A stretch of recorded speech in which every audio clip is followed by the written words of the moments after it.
Hello and welcome to the Sunday interview. My guest today holds a degree in English from the University of Ife, now Obafemi Awolowo University, Ile-Ife. He is a vibrant politician. He started politics at the age of 19 and holds an impeccable record in the public service. Interestingly, he bears the same name with his wife. You will be meeting my guest after this time out. I am Azizat Oladejo. I will be right back.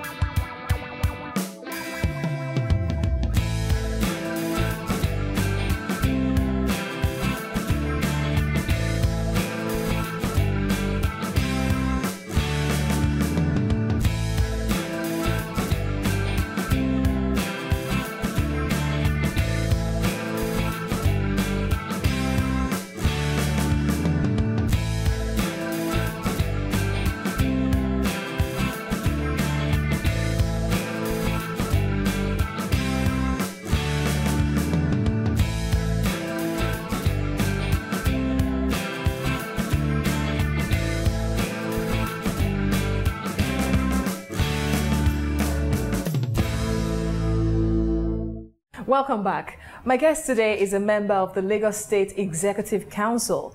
He is the Commissioner for Special Duties and Intergovernmental Relations. I'm talking about Honorable Oluseye Oladejo. Thank you for joining us on the show. Thank you for having me. All right. First off, tell us about your childhood. How was growing up like for you?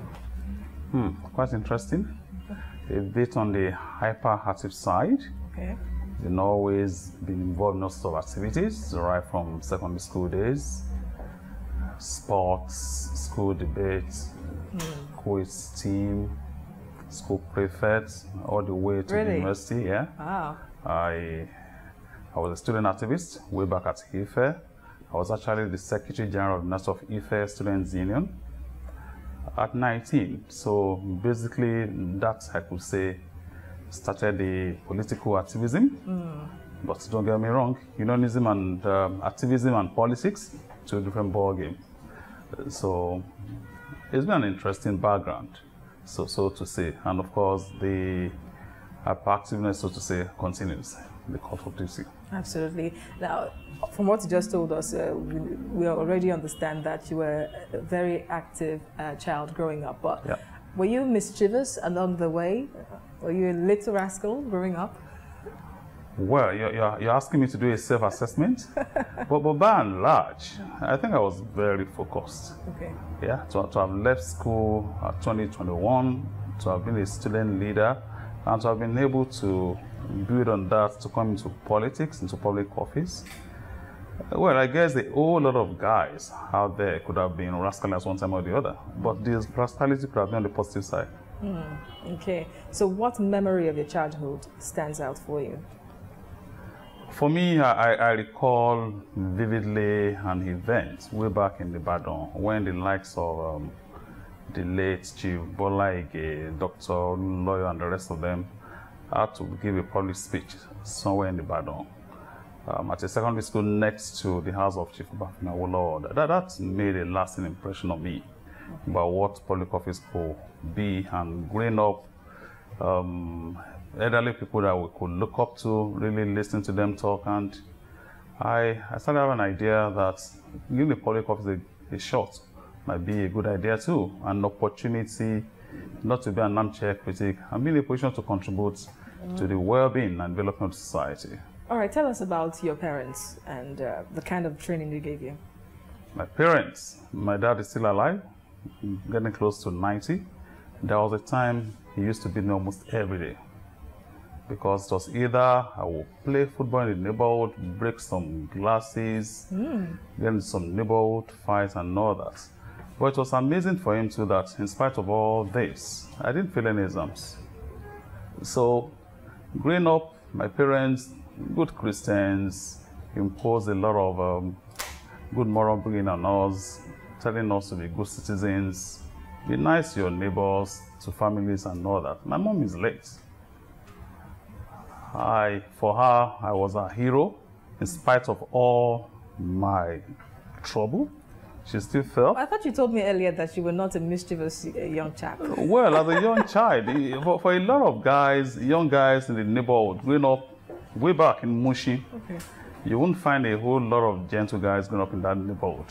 But you can really channel that energy to some positive activism, really. It all depends on the way you look at it. Okay, so just give us a background into your academic life. Yes, I attended St. Peter's Anglican Primary School, Harima Ibadan. From there, came down to Bishop Hage Memorial Secondary School in Lasamaja. And I proceeded to University of Ife, where I studied English. I actually specialized in literature and English. Okay. From there, I left for Yola, where I had my National Youth Service. I actually had my National Youth Service call right at the NYSC Secretariat, where for the primary assignment I was the PRO. That gave me a whole lot of exposure. As a PRO, I was handling the NYSC publication, doing their TV programs, doing their radio programs, even as a core member. Wow. Perhaps it didn't come as a big surprise I won the NYSC Outstanding Core Member Award for that year, 87. And then I had a stint with Mass Mobilization for Economic Recovery, MAMSA, in Ibadan.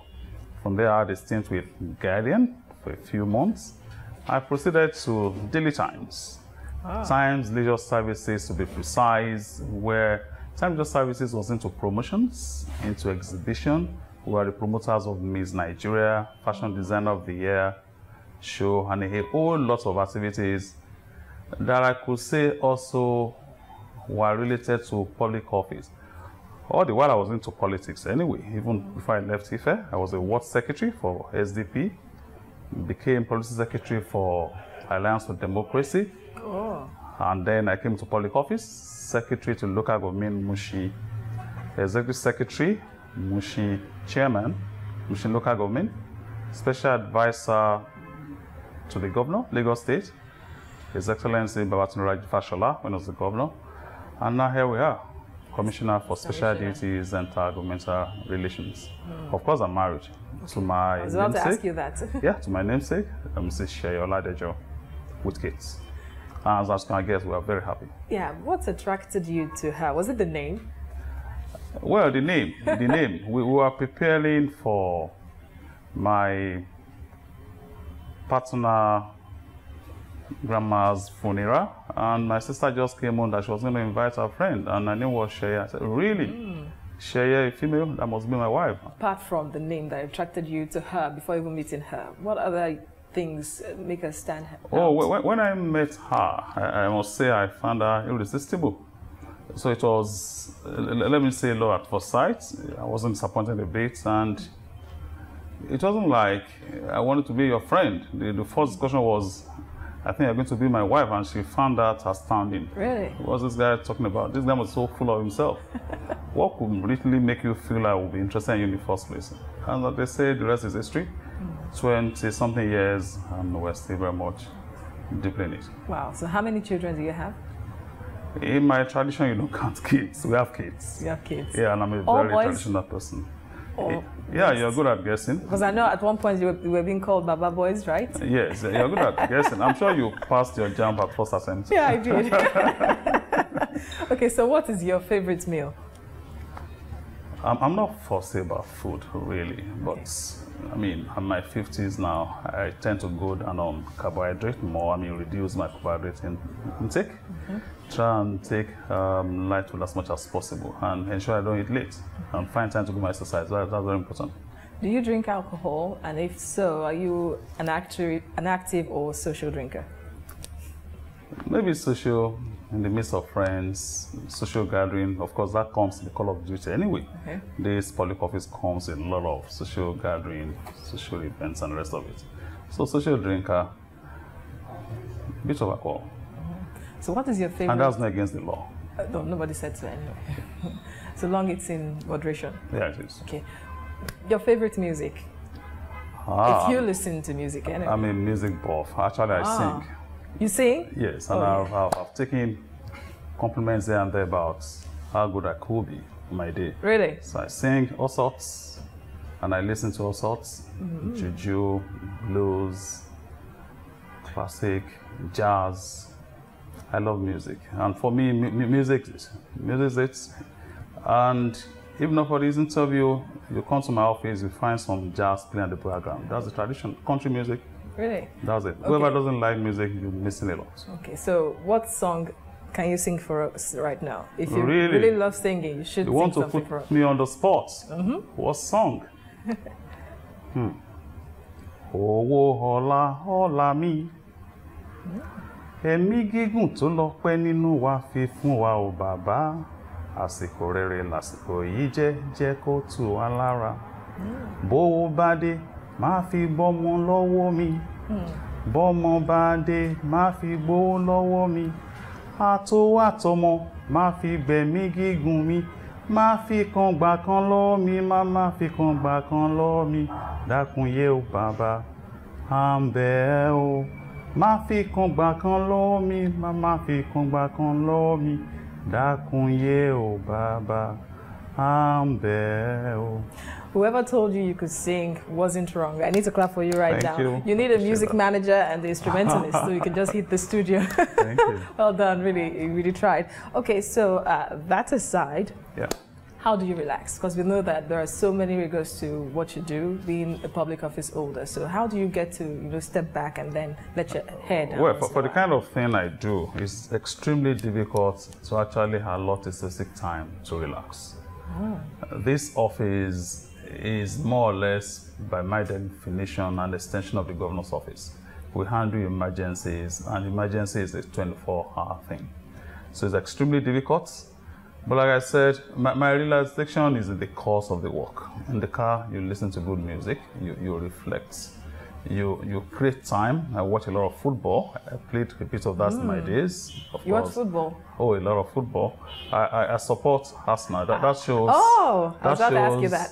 My faithfulness and commitment to whatever I do. And Arsenal fans also make good husbands. Of gunners. They're always of gunners. They're always They very make good committed. wives too, I must tell you. Oh, sure. It's a two-way thing. They'll be committed. They'll be faithful, even when things are not going right. They just stick They to just the club. stick to it because I agree. there's always light at the end of the tunnel. Okay, so where would be your favorite holiday destination outside Nigeria and within the country as well? Favorite? Not fussy. Almost anywhere will be fine, but my favorite still remains Nigeria. So within Nigeria, where would you want to go? Oh, Ekwe Resort is fine. Ekwe Resort is looking very good. Ekwe has been transformed, especially since the advent of this administration. Among so many things we've been able to achieve, opening up the hinterland of Ekwe and adding value, making it attractive to tourists within and outside the country. Do you belong to any social club? Oh yeah, I'm a member of Lions Club. I'm a member of Ultimate Cycle of Nigeria.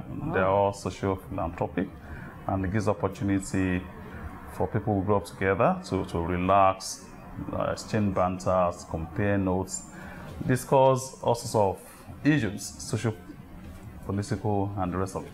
How do you get time to keep up with the activities of these clubs? What you're doing? When you love something, you create time for it. You might not really have all the time in the world, but once in a while, it's also an opportunity to ensure that you keep touch with your friends, so that you won't be accused of going to public office and abandoning your roots. Okay. That's always there for people in public office. Okay. Would you say you are a fashionable person? And if so, which catches your fancy the most? Traditional wears or English wears? I'm always comfortable the way I'm dressed now. Okay. For the fact that this could be taken as maybe formal in the sense, semi-formal with my cap off. I wear what I feel good in, and it's also a matter of my mood. If I need to go to a scene of emergency, I won't be caught dressed like this. Some jeans, t-shirts, and the rest of it will do it. So it's a function of what I want to do and my mood at that moment. So that determines what I want to do. All right, I'll still have some more questions for you, but we need to go on a short break. My guest is the Commissioner for Special Duties and Intergovernmental Relations of Lagos State. He is Honorable Oluseye Oladejo. We'll go on a short break and return in a moment with more questions. Stay with us.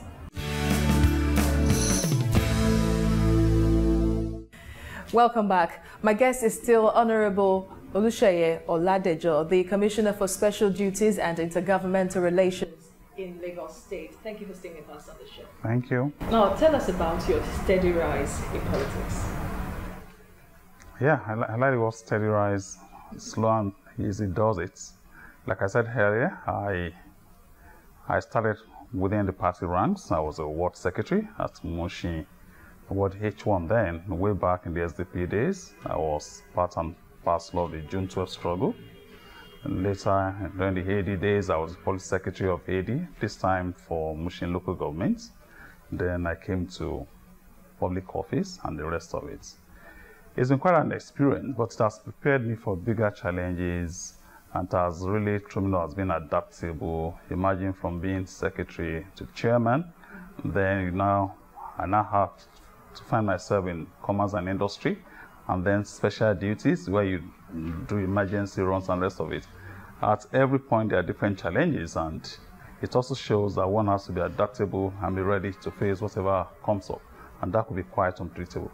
I'm interested in knowing how you got your present appointment as Commissioner for Special Duties, knowing that you even worked with the former governor of the state as a special advisor, right? Yeah, special advisor for commerce and industry. Yeah. I wouldn't know I got it too. Perhaps my principal will be in the best position to answer that question. And apart from the surprise that came with the appointment, the nature of the appointment itself, if I was going to be reappointed, I would have thought I would be sent back to commerce and industry, maybe as a commissioner, having had experience during the last term of the former governor. And I just found myself in special duties. So it was like starting all over again. Perhaps there could be some things about me that the present governor saw and would rather have me here. So I think it's the best position really to say why I decided to first reappoint me and then send me to special duties and intergovernmental relations. But no doubt it's been a worthwhile experience, and I think this ministry is proving its mettle. The ministry and our activities as regards emergency rescue remains the flagship of the achievements of this administration.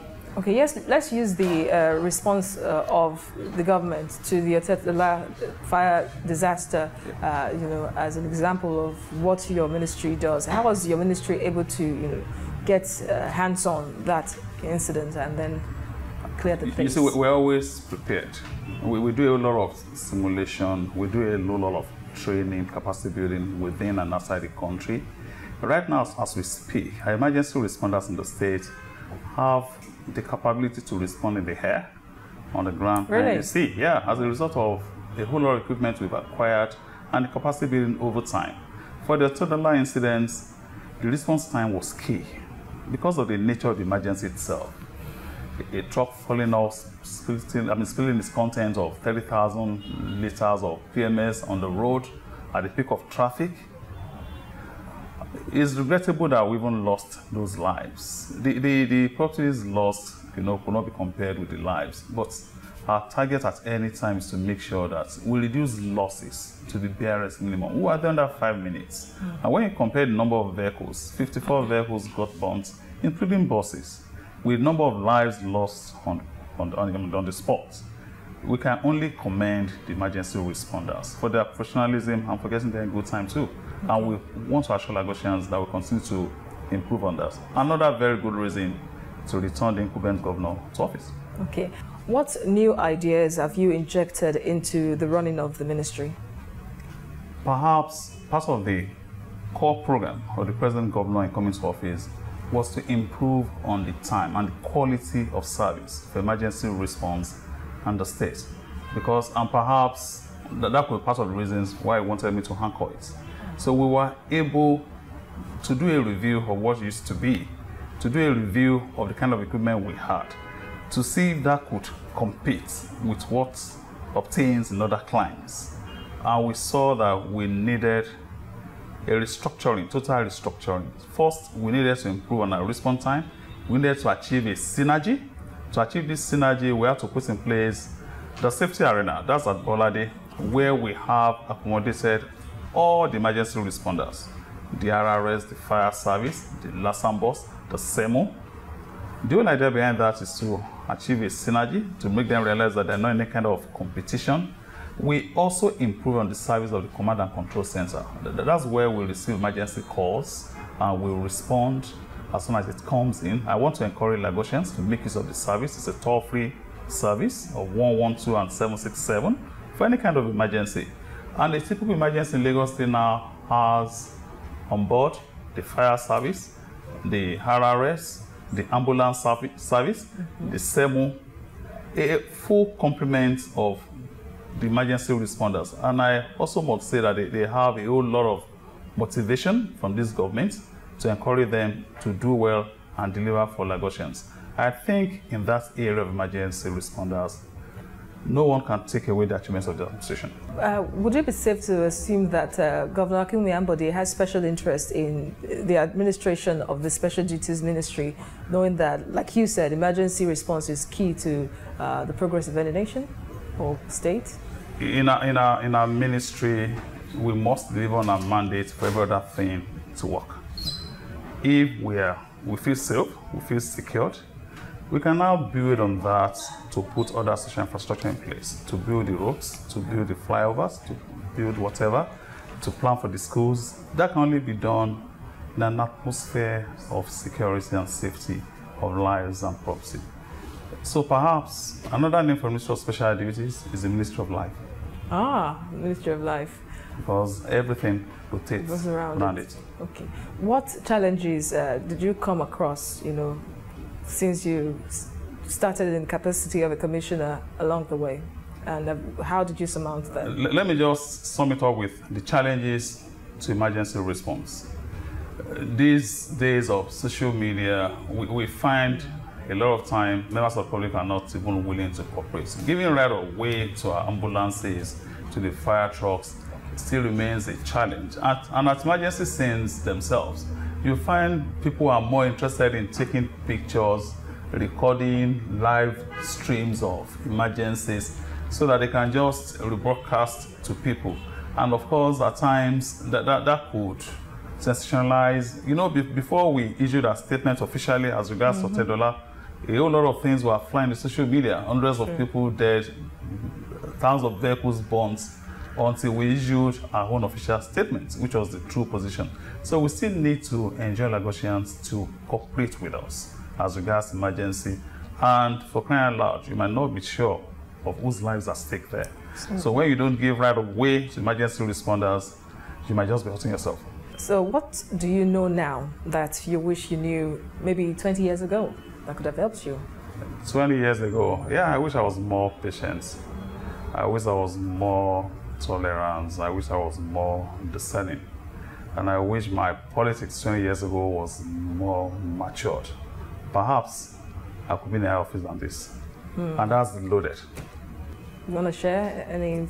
Oh, the experience at the local government level, the local government politics, a different ball game.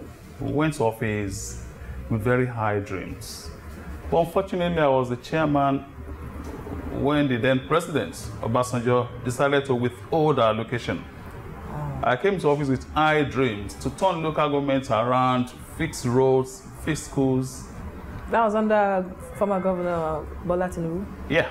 So in coming to office, you go with a whole lot of manifestos, but what you know is what you want to do. You won't be able to predict what you're going to meet on ground.